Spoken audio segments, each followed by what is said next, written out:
Have you ever thought about opening your own mobile cart or kiosk business? Maybe the facility you manage could establish new revenue by adding coffee, food, or retail services. Cart King International can be the answer to your needs. Cart King is a North American designer and manufacturer of the finest mobile coffee, food, and retail carts and kiosks. Cart King has been working with clients and corporations across North America for 20 years, providing innovative designs, custom manufacturing, and timely delivery.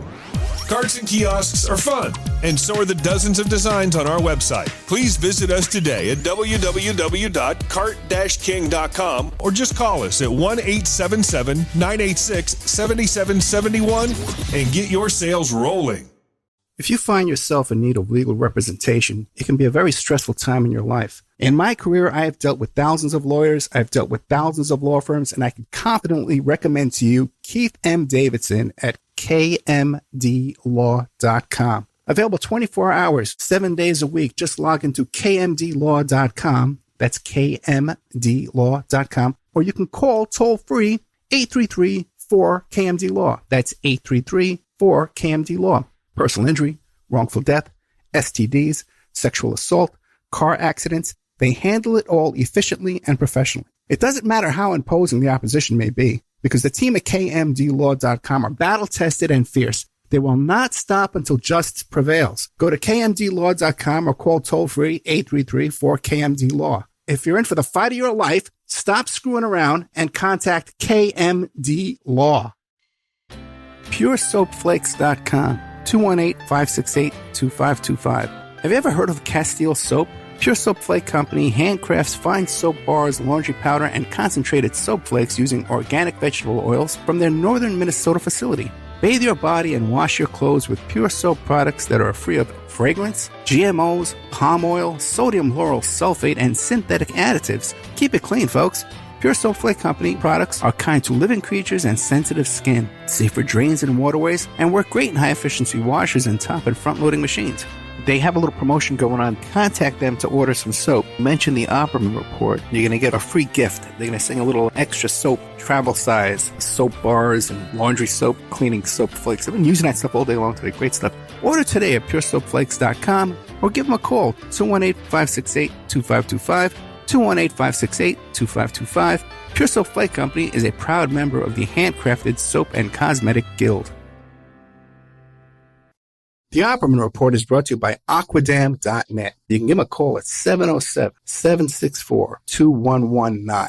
A flooded home is never easy to deal with. You're left with the mess to clean up, the insurance companies to deal with, and not to mention all the memories, the precious memories that are lost in the flood. You can never replace those. And Aquadam can be a tool in your arsenal to protect your home and property from the floodwaters. The cofferdam is filled with water to control water and is reusable as long as it's taken care of. It can protect your home or business from rising floodwaters like a dam, but without the beavers. It can also be used in construction. If you need an area to be dewatered, an Aquadam can do the job. An Aquadam was used at SeaWorld in Orlando for the Mako roller coaster ride during the coaster's construction by dewatering the work area. An Aquadam is now dewatering the work area at San Antonio SeaWorld for their newest roller coaster ride. An Aquadam has been used in many construction projects all around the U.S. and all around the world. Now give Aquadam a call, 707-764-2119. You can look them up online at aquadam.net. You can find them on Facebook at Aquadam Inc. You call them up, you email them, you tell them Ed Opperman sent you, and they're going to take 10% off the price. Aquadam.net, 707-764-2119.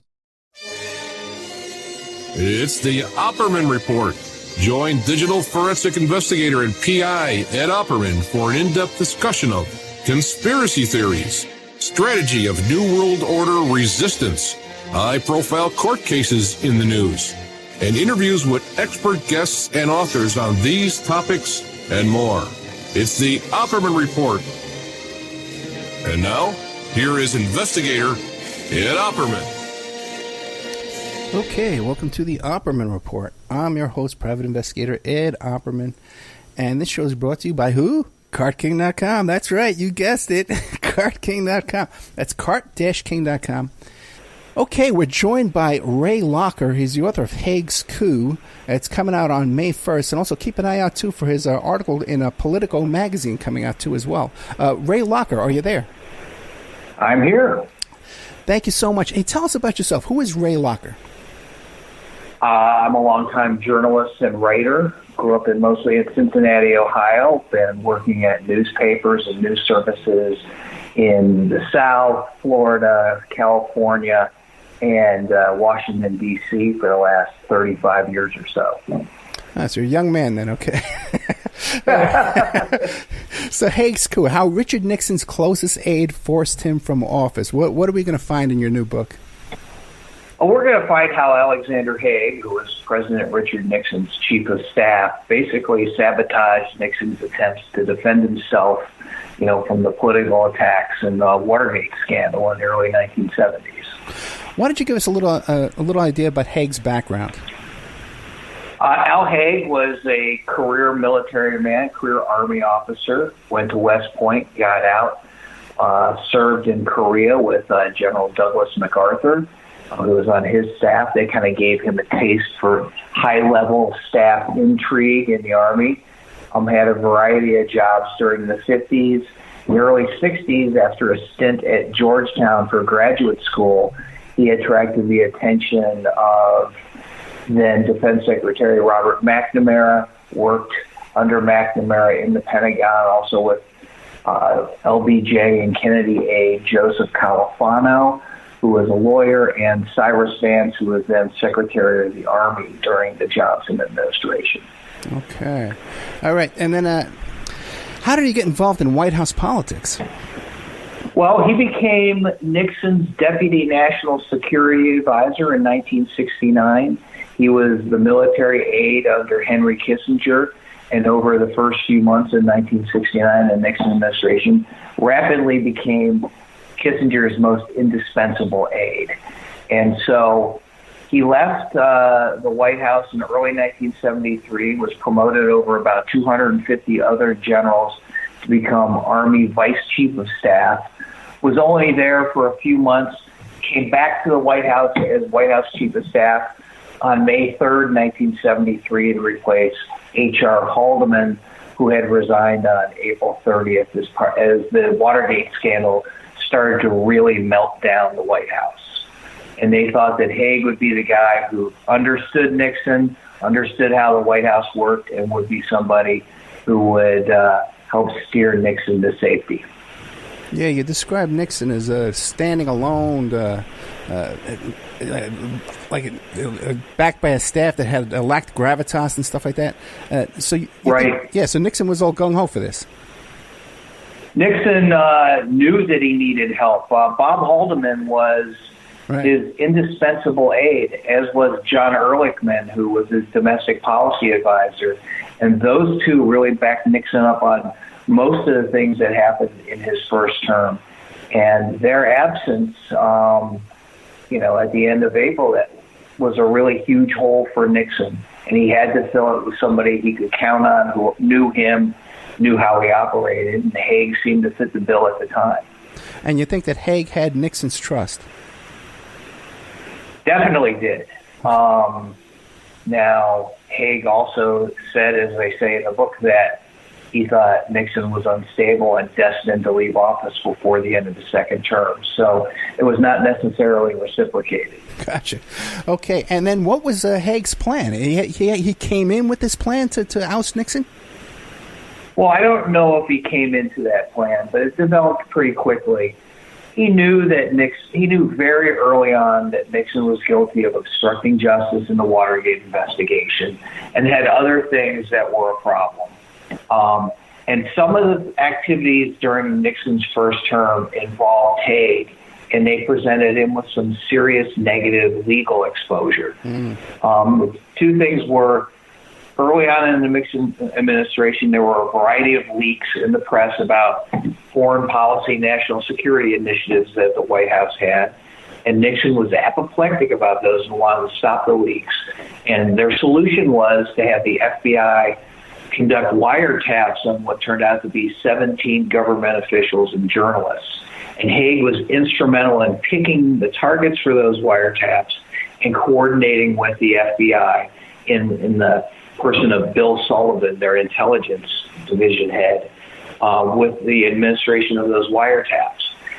The wiretaps turned out to be part of the articles of impeachment against Nixon, So Haig's involvement in them was problematic for Haig. Second thing was Nixon's secrecy in the White House by running everything through Kissinger and the National Security Council froze out key constituencies in the government, starting with the Pentagon, going to the State Department. The Pentagon, trying to fight a war in Vietnam, was finding out decisions by Nixon, after the fact without being consulted, all the way up to troop levels in Vietnam. So they created basically what we call a spy ring in the White House. They had people in their liaison office at the White House stealing documents up to, Kissinger's briefcase and reporting back to the Pentagon about what Nixon was planning. And Haig was involved in supplying information to those Pentagon officers, and Nixon didn't know about it. And Haig wanted to make sure Nixon never knew about his role in that. Okay, to back up a bit, though, you said that Haig was involved with these wiretaps. Did he ever suffer any kind of consequences for his involvement in that? No. He was very lucky in evading responsibility for that. And, part of why he was successful was that he made it possible for Nixon to resign. And Haig had a problem. If Nixon was impeached and tried in the Senate, the trial could have spun out any kind of problems for Haig. Because we saw that during the Daniel Ellsberg trial at the same time for the Pentagon Papers leak. So many revelations came out of that trial that undermined Nixon's Watergate defense that anybody watching goes, we can't take a chance by having this thing go to trial. And also, Haig didn't want Nixon to be tried criminally after he resigned from office, so he helped engineer the pardon by Gerald Ford to make sure that Nixon wasn't tried there either. So Haig never really suffered any negative repercussions for the wiretaps or his involvement in the spy ring. So do you think Haig's motive were totally self-serving, or was he perhaps working out of loyalty toward the Pentagon and the spy ring you described? I think he had a greater loyalty to the Pentagon than to Nixon. That's why he was informing the military about what Nixon was doing. And, you can see the Pentagon's point in all of that. They're finding out about key things having to do with their ability to prosecute a war in Vietnam after the fact and without consultation. So how can you run a war if the president's not telling you what to do? And so there were people who were getting information and sending it back to the White House. And Excuse me? No, I didn't say anything yet. How did Haig go about then his plot to remove Nixon? What he did was he basically made it impossible for Nixon to defend himself, starting with the revelation of the White House taping system. Haig knew about the White House taping system in early May of 1973. Alexander Butterfield, the aide who helped install the tapes, didn't tell the Senate Watergate Committee until July 16th. And in that intervening 9-week period, Haig did things to get out information that was going to damage Nixon's standing, knowing that the tapes existed and knowing that he could listen to them and did listen to them to find out whether Nixon was telling the truth or not. Very early on in his tenure as chief of staff, a guy named Vernon Walters, who was an Army general and the number 2 at the CIA, showed up back at the White House with a series of memoranda that showed that John Dean, who was the White House counsel during Watergate, was trying to get the CIA to run interference on the FBI investigation of the Watergate break-in. And Haig told Nixon that it would be a good thing for Walters to testify before a Senate committee about all manner of things. And of course, he was asked about these memoranda and asked about the White House interference in the FBI investigation, and that became a huge problem. And so Haig knows that Nixon taped himself. He knows, as I show in the book, that Nixon tried to get the CIA to block the FBI investigation, and then had the guy who knew about that interference testify before Congress. Also, basically provided the Senate Watergate Committee evidence that made it look like Nixon was taping himself. That led to Butterfield being asked during an interview by the committee staff, did Nixon tape himself? And he said yes. Also, Haig knew before Butterfield was going to testify that the committee knew about the taping system, and he didn't tell Nixon until it was too late. And so Nixon lost the opportunity to declare executive privilege and block Butterfield's testimony. So basically, Haig sandbagged Nixon and then lied about it. Said, I couldn't talk to him. He was in the hospital. But I got the White House schedules from that weekend that show that Haig met with Nixon multiple times. So he did have the opportunity to tell the president. He just chose not to do that. The whole Saturday Night Massacre, in which Attorney General Elliot Richardson and his deputy William Ruckelshaus resigned rather than fire the Watergate special prosecutor Archibald Cox, was something that Haig engineered as well. He told Nixon that Richardson wouldn't quit if Nixon fired Archibald Cox. But Richardson had told Haig, I'm not going to fire him and I'll quit. So Haig knew better, told Nixon the direct opposite. They fired Richardson and Ruckelshaus resigned. They fired Cox. And it was this huge constitutional crisis that led almost immediately to impeachment proceedings against Nixon. And Haig basically made that happen. Well, didn't Nixon ever catch on that, hey, look at this, every time Haig advises me to something, it blows up in my face? Not really. Until he died, Nixon thought that Haig was one of his biggest offenders. And you got to remember, Nixon was pretty checked out then. Yeah. He was drinking. He was under a tremendous amount of stress. He was paranoid. All of the characteristics that we've heard about Nixon were there in full bloom, if not, at their absolute worst. So this was not a person who was at the top of his game. He was isolated, heavily dependent on his chief of staff, a guy he thought he could trust, but he couldn't. And there were so many things happening during those times that Nixon just never really caught on. Well, now, Haig couldn't have pulled this off on his own. What allies did he have within the in the White House that was helping him out?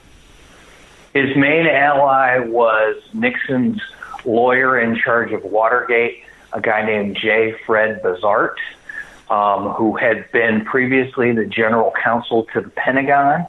And Haig, in his memoirs, which came out in 1992, said he recommended Bazart as Nixon's lawyer with little enthusiasm.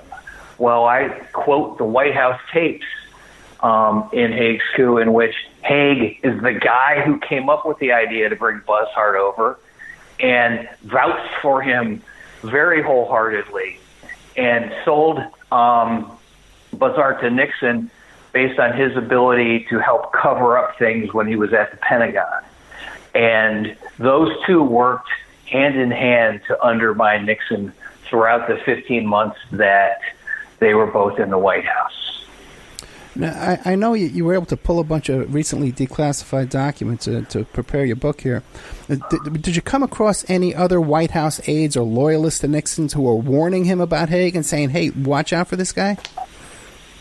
There were some people early on during the investigation of the spy ring that happened in December 1971, a guy named David Young, who was first an aide to Kissinger at the NSC and then a member of the White House plumbers team that investigated leaks.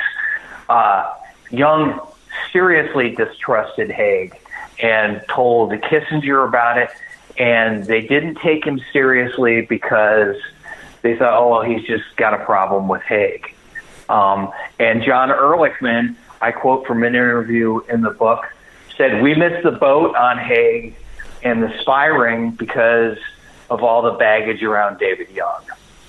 And that Haldeman and Ehrlichman said that Haig never would have been recommended for that job if Nixon had known what Haig had done in the spy ring.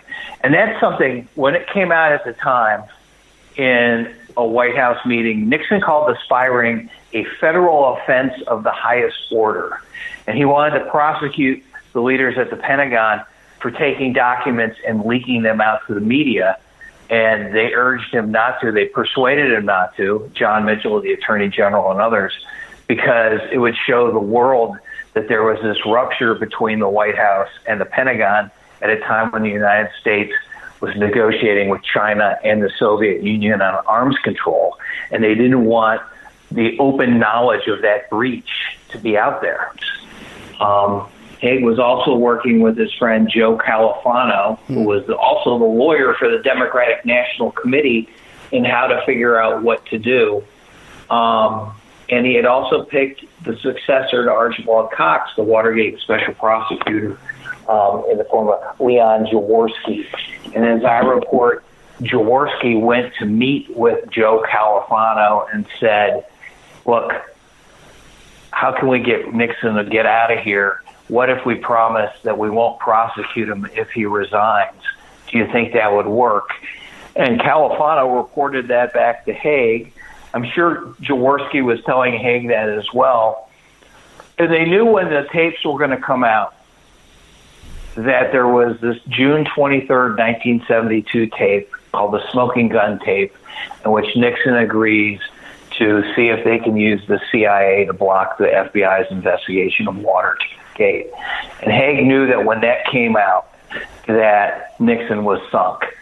And he made sure that people knew that this tape was out and it was bad, and they released it publicly. And then he persuaded Nixon that you can't stay, you have to leave because of this. And he had been coordinating with Gerald Ford, then the vice president, to be ready to go, when Nixon quits. And he told Ford, here are some options. Nixon can resign, and you can do this, you can do that. You can pardon Nixon if he leaves. And so Haig told Ford of the option to pardon Nixon and implied to Nixon that that was something that was definitely on the table. And so Nixon knew that if he quit, he had a very good likelihood of being pardoned. And Haig was the person who put all of that together. Fascinating. Now, I was always suspicious about the whole thing with Agnew resigning and Ford coming in and Rockefeller coming in. Was Haig involved in any of that shenanigans going on over there? Oh, absolutely. First of all, Haig knew about Spiro Agnew's political problems and his legal problems much earlier than he let on. Nixon made Haig the point man for Agnew on dealing with his political problems, the investigation by the U.S. Attorney in Baltimore into his bribery and tax evasion issues. So Haig knew about that early, and he said that he didn't know. And Agnew claimed that Haig was the guy who pushed him out. Really? And I think there's ample evidence to show that. Haig claimed later that it was because he was afraid that both Nixon and Agnew would get impeached at the same time, and that making the Democratic Speaker of the House, Carl Albert, the president. Well, that was never a possibility. Albert had no desire to be president, and actually, Agnew was gone before Nixon's impeachment became really a serious issue after the Saturday Night Massacre in October of '73. So Haig definitely was eager to get rid of Agnew, and he said it was because of the double impeachment concern, but that wasn't true. And was Haig involved with bringing in Ford and Rockefeller? Some people say, including Mel Laird, who was a White House aide after being Secretary of Defense, that Haig and Kissinger wanted Rockefeller and that Laird wanted Ford. Haig was definitely involved in getting Ford to be picked. And then because Ford was a much more politically acceptable replacement for Agnew. And nobody wanted to get... Go ahead. No, was there a deal when Ford came in that the deal was, hey, he's going to pardon Nixon later on? No, not when Ford was picked. Okay. And what were you going to say when I interrupted? Do you remember? Actually, it slips my mind. Yeah, I know. Sorry. That's okay. I'm the same way. And now a word from our sponsors. If you find yourself in need of legal representation, it can be a very stressful time in your life. In my career, I have dealt with thousands of lawyers, I've dealt with thousands of law firms, and I can confidently recommend to you Keith M. Davidson at kmdlaw.com. Available 24 hours, 7 days a week. Just log into kmdlaw.com. That's kmdlaw.com.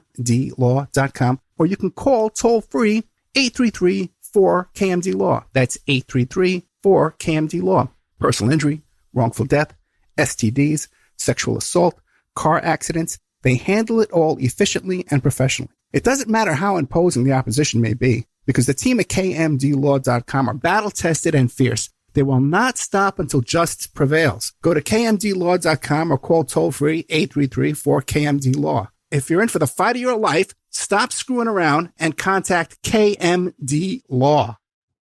Are you ready to change your life, but don't know how to start?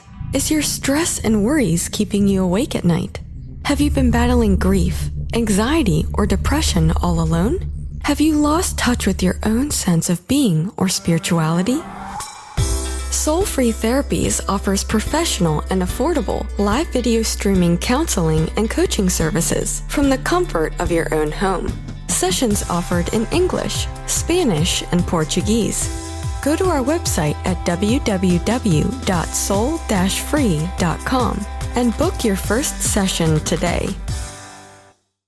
The Opperman Report is brought to you by Aquadam.net. You can give them a call at 707-764-2119. A flooded home is never easy to deal with. You're left with the mess to clean up, the insurance companies to deal with, and not to mention all the memories, the precious memories that are lost in the flood. You can never replace those. And Aquadam can be a tool in your arsenal to protect your home and property from the floodwaters. The cofferdam is filled with water to control water and is reusable as long as it's taken care of. It can protect your home or business from rising floodwaters like a dam, but without the beavers. It can also be used in construction. If you need an area to be dewatered, an Aquadam can do the job. An Aquadam was used at SeaWorld in Orlando for the Mako roller coaster ride during the coaster's construction by dewatering the work area. An Aquadam is now dewatering the work area at San Antonio SeaWorld for their newest roller coaster ride. An Aquadam has been used in many construction projects all around the U.S. and all around the world. Now give Aquadam a call, 707-764-2119. You can look them up online at aquadam.net. You can find them on Facebook at Aquadam Inc. You call them up, you email them, you tell them Ed Opperman sent you, and they're going to take 10% off the price. Aquadam.net, 707-764-2119. PureSoapFlakes.com, 218-568-2525. Have you ever heard of Castile Soap? Pure Soap Flake Company handcrafts fine soap bars, laundry powder, and concentrated soap flakes using organic vegetable oils from their northern Minnesota facility. Bathe your body and wash your clothes with Pure Soap products that are free of fragrance, GMOs, palm oil, sodium lauryl sulfate, and synthetic additives. Keep it clean, folks. Pure Soap Flake Company products are kind to living creatures and sensitive skin, safe for drains and waterways, and work great in high-efficiency washers and top and front-loading machines. They have a little promotion going on. Contact them to order some soap. Mention the Opperman Report. You're going to get a free gift. They're going to send a little extra soap, travel size, soap bars and laundry soap, cleaning soap flakes. I've been using that stuff all day long today. Great stuff. Order today at puresoapflakes.com or give them a call, 218-568-2525, 218-568-2525. Pure Soap Flake Company is a proud member of the Handcrafted Soap and Cosmetic Guild. OppermanReport.com. Hey, do you like what you're hearing? Do you like the work that you see us doing here at Opperman Report? You can support that work by becoming a member at OppermanReport.com. And as you have access to over 200 exclusive shows and interviews that you can't find on YouTube or Spreaker or iHeart or iTunes or KYAH. You can't find them anywhere else online, exclusive to our member sections, to our members. Also, too, there's images, videos, documents, court docs. And don't forget, you can hear your ad played here on the Opperman Report, reach hundreds and hundreds of thousands of people on a daily basis because the show is repeated every day all over the world. Contact me at oppermanreport@gmail.com and I'll give you a good deal on advertising rates. It's the Opperman Report. And now, here is investigator Ed Opperman. So Haig comes out of this without a scratch, right? But Right. Well, how? But there must have been rumblings about this. People must have known at the time. How did he go forth to become in the Reagan White House when he's so untrustworthy? He already removed one president. Well, he had a great background as White House Chief of Staff, as NATO commander, Army Vice Chief of Staff. He knew a lot about diplomacy and how stuff worked. So he was a good candidate for that job. And people really didn't know all the stuff that he had done to Nixon. And Nixon still valued him. And another thing is, Haig became kind of the hero of the Nixon resignation in the book by Bob Woodward and Carl Bernstein called The Final Days. That book, which Haig was a big source for, makes Haig out to be a hero. So people didn't really know that he was this kind of devious guy when Reagan appointed him to be Secretary of State. And no one in the Reagan administration caught on after dealing with him? Well, they did. Yeah. Very early on, Haig goes to Reagan with this plan to make the Secretary of State the so-called vicar of foreign policy. Right. Basically, I'm going to run all this stuff. Haig wanted to be, for Reagan, what Kissinger was for Nixon. And the three aides closest to Reagan, Mike Deaver, Ed Meese, and Jim Baker, were like, that is not going to happen. We are not letting that happen. And Reagan said, no, I'm not doing it. And so that kind of left Haig out in the cold. And refresh my memory, Haig did leave that administration early, right? Yeah, he left, I think it was in June of 1982. He resigned. Apparently he had threatened to resign a bunch of times before then, and Reagan finally said, okay, I accept. Yeah. And nobody really shed a tear. But in the large part, though, Haig goes to his grave unscathed, without any of this coming out. Pretty much.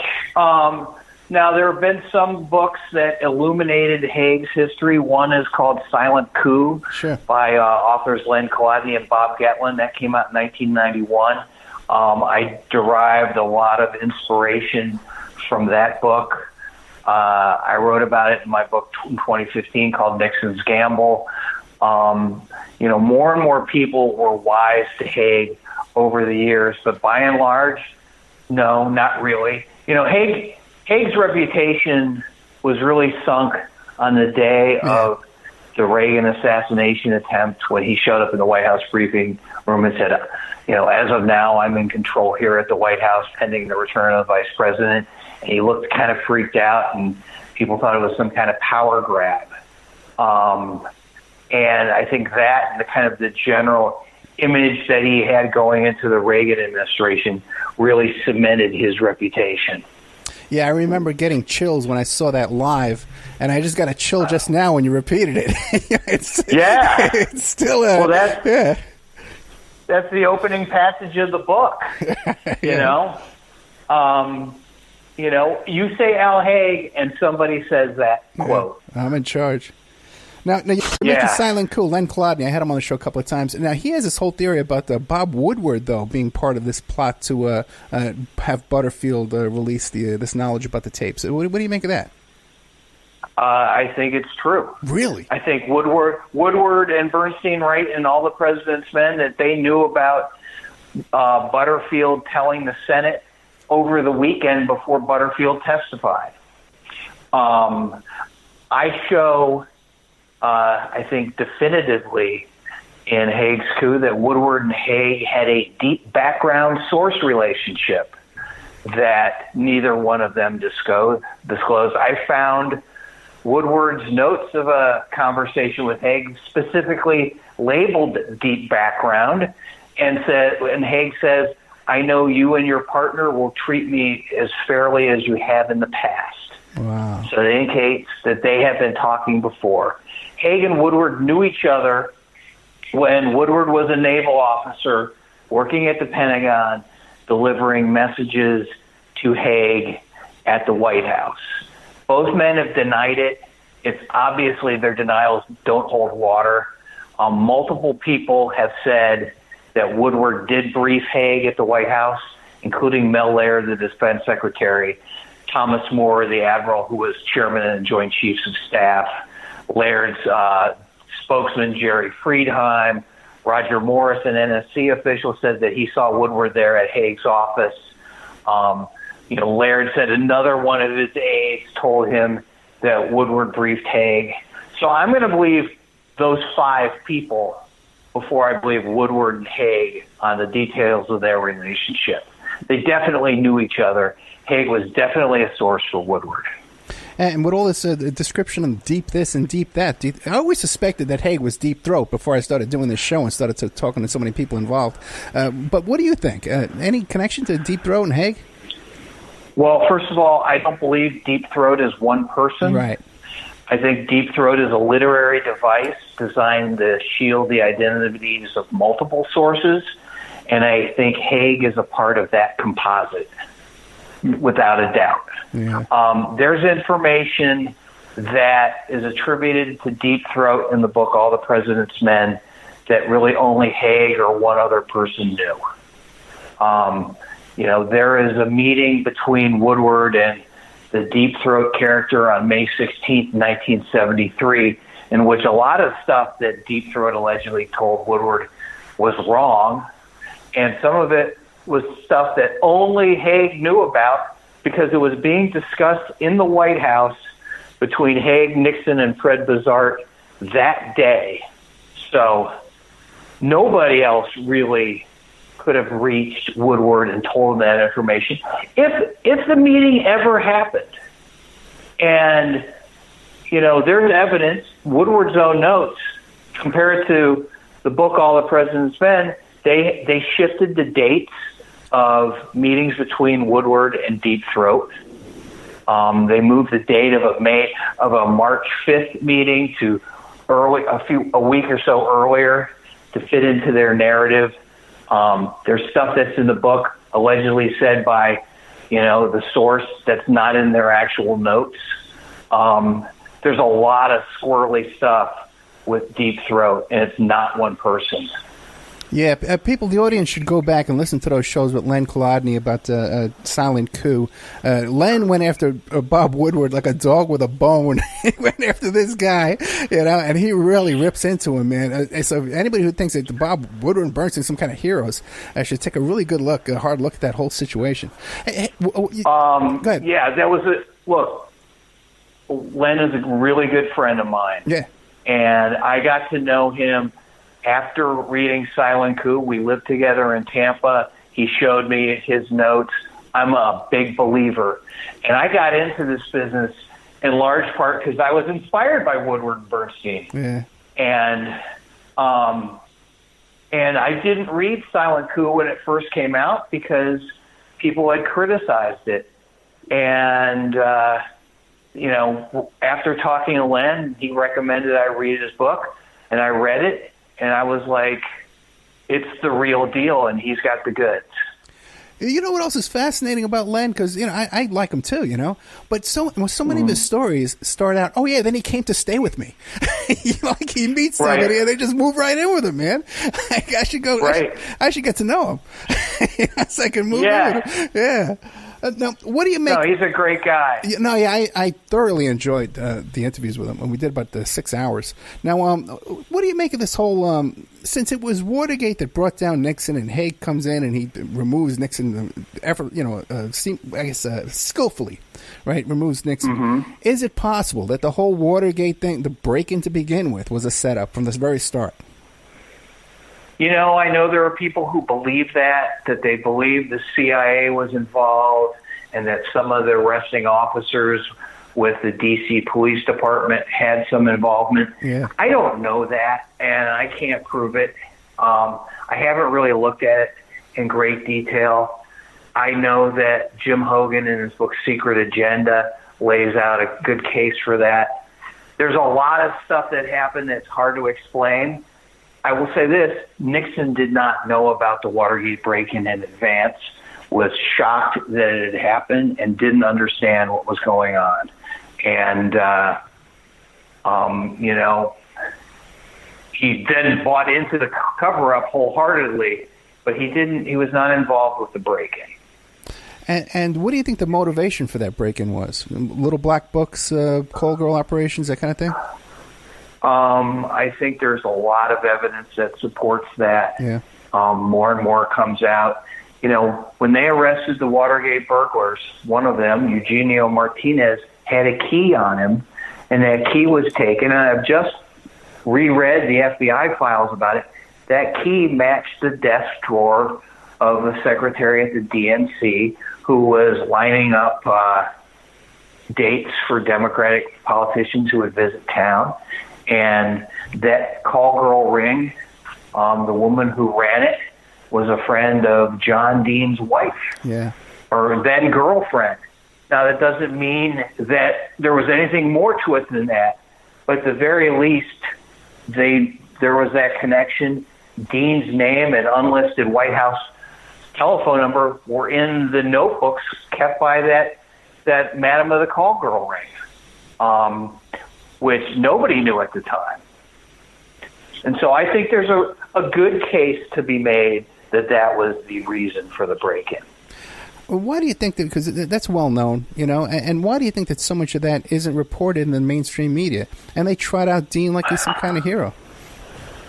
Well, because after all the story got rooted in people's minds during the Watergate hearings and right afterwards, and with All the President's Men, the book and the movie, and that became the accepted version of what happened. Nobody really understood the call girl ring until a little bit in Jim Hogan's book Secret Agenda, which came out in 1984, and then Silent Coup.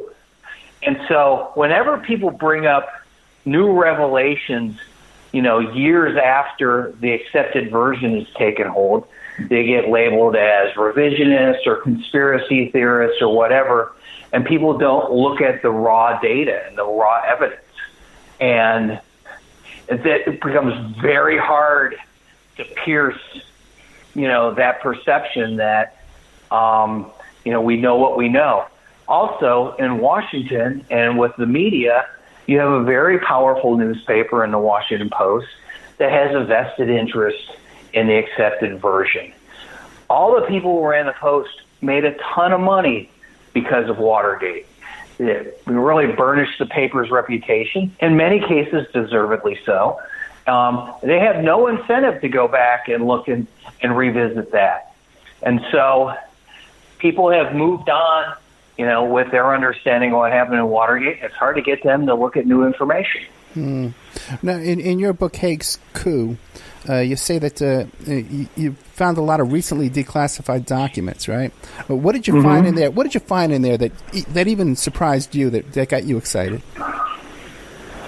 I found an interview with Admiral Elmo Zumwalt, who was the chief of naval operations, that he had done in the early 90s, only recently became declassified, in which he named a young officer who he placed on Kissinger's staff, who was telling him about what Kissinger was doing. And what's interesting is this officer was the guy who took the notes in this meeting between Kissinger and the U.S. ambassador to Pakistan, in which Kissinger spelled out his whole plan to secretly go to China. Well, there were only 3 people who were briefed on that: Kissinger, the ambassador, and the note taker. And the note taker was Zumwalt's source. So he told him what to do. And when the enlisted man who was part of the spy ring was arrested and then testified before the Senate, he said, they wanted me to find out what was going on with China. And the reason why they asked him to do that is because they already knew that Kissinger was going to go to China through this surreptitious source. That was the thing that, really got me excited. That and, a lot of foreign policy documents, have come out in the last few years that hadn't been available before, and they've been really valuable. Hey, do you actually scan some of these documents and put them in the book? I do not, actually. Okay. A lot of them are available. Yeah, what a fascinating time in U.S. history, and I we should really spend more time, looking at it. Was a really serious time in our history. What do you make of these theories that some of the Watergate burglars could have perhaps been involved in the JFK assassination? Where do you land on that one? I don't think they were.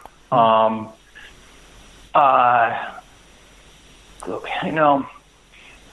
believe that Oswald acted alone. Really? Okay. Yeah. I'm a big fan of Gerald Posner's book, Case Closed. I think he makes a compelling case. Look, I think there's a lot of weird stuff that happened around the Kennedy assassination, and there were a lot of, interesting things that went down. And I think one of the reasons why the conspiracies live on and the theories live on is because the government did such a bad job of telling people what had happened. And, all these people who were somehow associated with this, they all had something to hide. CIA was hiding stuff. FBI was hiding stuff. As the investigation goes on, they don't want the investigators looking at various facets of their operations, and that breeds a sense that we're not getting the whole story. And in a lot of cases, it's true. We weren't getting the whole story. I don't think that people involved in the Watergate break-in were involved with the Kennedy assassination, although people who were involved in the Watergate break-in were involved in the general investigations of stuff surrounding the Kennedy assassination. The whole Cuban connection and Castro related to Kennedy. I mean, Frank Sturgis, one of the Watergate break-ins, is all over these JFK files because he was first a pro-Castro rebel, then an anti-Castro rebel. And he was on the CIA radar for years. And so, there were connections, but I don't think the burglars had anything to do with killing Kennedy. I had Sturgis's nephew on the show a few times, and Sturgis had his own B-25 bomber. That he would That guy had his own bomber jet, man. Yeah. You can't make this stuff up. No, I mean, he was fascinating. And, when you look at the FBI files in the Watergate break-in, they're like, okay, who are these guys? Yeah. And as they look at Sturgis, they're like, oh, my God, this guy's in all sorts of stuff, which, I mean, if you're an investigator, you're like, what's the deal, right? But no, I don't think they killed Kennedy. Yeah, even after Watergate, they were involved in all kind of shady shenanigans too, as well. Oh, totally. And here's another thing about Haig, which I realized as it went on. Haig knew all those Cubans. Haig's job in the military was to vet the returning Bay of Pigs prisoners so they could go into the U.S. Army. And he worked closely with William Sullivan, the guy at the FBI, to do that. So Haig knew all those people. And think about this. I don't go into it in the book because I haven't developed it yet. But Haig was at the White House during the early months of the investigation into the Watergate break-in. And they were interviewing all of these Cubans, Bay of Pigs Cubans, in D.C., in Miami, who Haig knew and had close ties to them. It's very possible that they could have told him what was happening because he was really plugged in with a lot of stuff. He was kind of gossipy in a way. He knew everything that was probably going on through those sources. And I think that's been overlooked for a long time. And, maybe that's another thing to look at. But there have been some people who have looked at, Haig's connections to those people who were also kind of caught up in the JFK investigation, too. Yeah, that definitely deserves a look. That's really good information. I tell you, great stuff here. I can't thank you enough. We're running out of time, though. What do you want to leave us with? Is there anything I haven't asked you that you want to tell the audience? Not really, but I'll say this. We talked a little bit about Bob Woodward and, the media. People need to be skeptical about what they read, and they need to know more about who it is who's telling them stories. I'm not saying, I don't think there's this huge output of fake news from the mainstream media. I think, most of the stories about this administration and others are right on the money, and they're very well done. But we need to think about the motives of people and to be a little bit skeptical. And, as I worked on this book and my last one and other stuff, I think the reputations that some people got, particularly Woodward, are way overblown, and I think have done a disservice to people. Ray Locker, I can't thank you enough. This is great stuff. Haig's Coup, How Richard Nixon's Closest Aide Forced Him from Office. The book will be out May 1st. And also, too, keep an eye out for Ray Locker in Politico magazine. He's got an article coming out. What's that article going to be about in Politico? About this? It's gonna basically sum up, what Haig did to undermine Nixon. And how can people get a hold of you if they want to find you? You can look at me on Twitter, rlocker12. I'm a pretty active tweeter. That's a good place to go. And you can look on the Amazon page for my book. Ray Locker, thank you so much, man. It was great stuff. I really appreciate this. My pleasure, Ed. I appreciate it, too. Thanks for having me on. Great. Good night. Thank you. All right. See ya. Okay, there we had Ray Locker. The book is called Haig's Coup. How Richard Nixon's Closest Aide Forced Him from Office. You know me, I love Watergate stuff, and I love Len Kolodny, too, as well. I'm glad. I knew he hooked up with Len. I knew he's friends, too, with Doug Caddy. It's fascinating how I know all these guys. So deep in this stuff, man, as time goes on. But I never heard, what is this? Haig vetted the Cubans? Holy crap. That's blockbuster news right there, man. Listen, I know a lot of people are going to be upset. Oh, JFK, don't, let's not twist the whole, throw the baby out with the bathwater, okay? Let's not throw the whole baby out with the bathwater. There's some great information in this interview here, if you're a Watergate fanatic like I am. Ray Locker, Haig's Coup, How Richard Nixon's Closest Aide Forced Him from Office. I don't know if I want to play that 6-minute ad again. Let me see what I can do here. What the heck am I going to do? And I got to fix that. Let me see if I can start in the middle or something. Let's try that. Yeah, let's play it. And now a word from our sponsors. EmailRevealer.com. People ask me all the time, hey, Ed, are you still a private investigator? I sure am. Go to emailrevealer.com. We handle adoption investigations, infidelity investigations, where you give us your spouse's email address. We trace it back to online dating websites, catch them cheating online, email tracing, locate or identify somebody from as little as an anonymous email address. Someone owe you money? Back child support? We can find that deadbeat, locate his hidden assets, locate his hidden bank accounts, find his current place of employment, and even assist you in obtaining a judgment and recover that judgment for you. Emailrevealer.com, digital forensics, computer forensics, cell phone forensics, recover deleted text messages, create a report that you can use in court. Emailrevealer.com, 800-572-9762. The Opperman Report is brought to you by Aquadam.net. You can give them a call at 707-764-2119. A flooded home is never easy to deal with. You're left with the mess to clean up, the insurance companies to deal with, and not to mention all the memories, the precious memories that are lost in the flood. You can never replace those. And Aquadam can be a tool in your arsenal to protect your home and property from the floodwaters. The cofferdam is filled with water to control water and is reusable as long as it's taken care of. It can protect your home or business from rising floodwaters like a dam, but without the beavers. It can also be used in construction. If you need an area to be dewatered, an Aquadam can do the job. An Aquadam was used at SeaWorld in Orlando for the Mako roller coaster ride during the coaster's construction by dewatering the work area. An Aquadam is now dewatering the work area at San Antonio SeaWorld for their newest roller coaster ride. An Aquadam has been used in many construction projects all around the U.S. and all around the world. Now give Aquadam a call, 707-764-2119.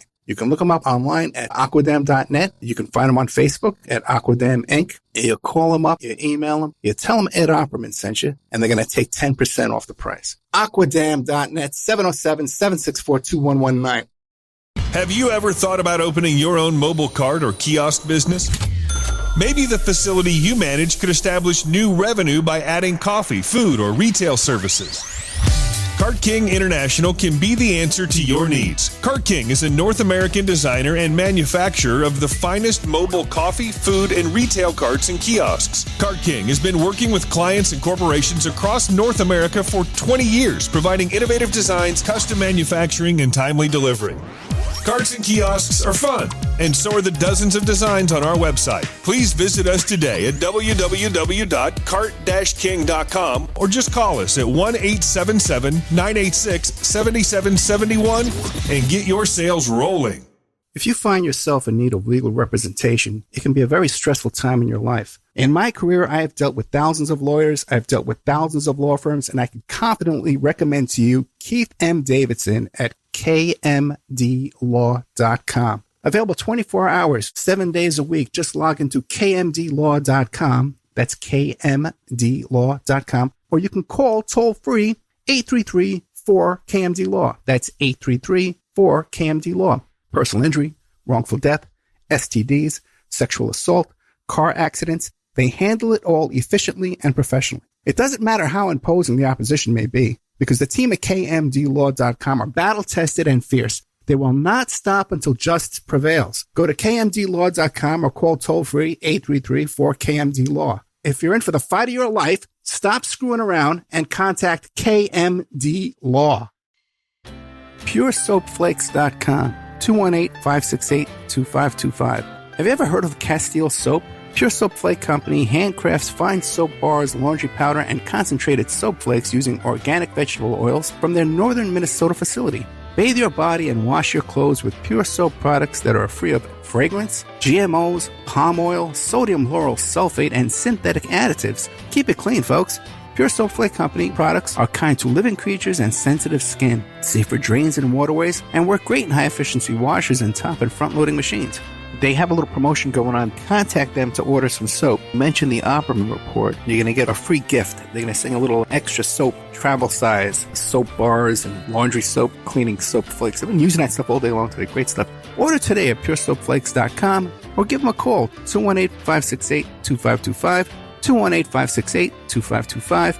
Pure Soap Flake Company is a proud member of the Handcrafted Soap and Cosmetic Guild. Are you ready to change your life, but don't know how to start?